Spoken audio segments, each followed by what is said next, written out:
আমরা জানি আমাদের গণ অভ্যুত্থানে মাদ্রাসার ছাত্ররা এবং আলম সমাজের ব্যাপক ভূমিকা ছিল। তারা রাজপথে নেমেছিল, নির্যাতিত হয়েছিল, শহীদ হয়েছিল।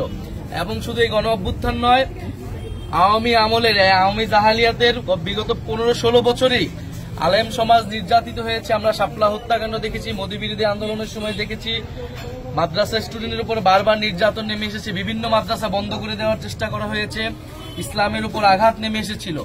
সেই জায়গা থেকে বাংলাদেশের মানুষ কখনোই ইসলামের উপর আঘাত মেনে নেয়নি।